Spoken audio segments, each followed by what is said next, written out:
వికాస్ నగర్లోని చౌరస్తా వద్ద ₹1,00,000 నిర్మించిన పబ్లిక్ టాయిలెట్ సంవత్సరం గడవక ముందే పనికి రాని స్థితికి చేరింది.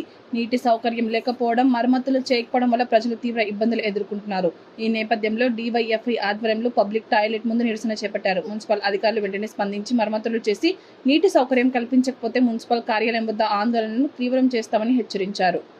పట్టించుకోవడం లేదు, చాలా నిరుపయోగంగా ఉన్నటువంటి పరిస్థితి ఉన్నది. దాని డోర్లు మొత్తం కూడా వెళ్ళిపోయి ఉన్నాయి. అది ఎవరికి కూడా ఉపయోగంగా లేనటువంటి పరిస్థితి ఉన్నది. కాబట్టి ఇక్కడ కాగజ్ నగర్ మున్సిపల్ ఉన్నటువంటి మున్సిపల్ కమిషనర్ గారు దీన్ని వెంటనే చొరవ తీసుకొని దీన్ని క్లీన్ చేయాల్సిందిగా భారత ప్రజాతంత్ర యువజన సమైక్య డీవైఎఫ్ఐగా డిమాండ్ చేస్తా ఉన్నాం. లేని పక్షంలో మేము మున్సిపల్ కార్యాలయం వద్ద ధర్నా కార్యక్రమం చేస్తామని కూడా మీకు తెలియజేస్తా ఉన్నాం. ఎందుకంటే పబ్లిక్ టాయిలెట్స్ పబ్లిక్ కోసం ఉపయోగపడాలి తప్ప అది కేవలము ఒక మొత్తం కూడా నిరుపయోగంగా ఉన్నటువంటి పరిస్థితి ఉన్నది. కాబట్టి దాన్ని బాగు చేయాల్సిన అవసరం కూడా మున్సిపల్ అధికారులకు ఉంది. కాబట్టి వెంటనే చొరవ తీసుకొని దీన్ని పబ్లిక్కి ఉపయోగపడే విధంగా చేయాలని చెప్పేసి కూడా మేము డీవైఎఫ్ఐగా కోరుతా ఉన్నాం.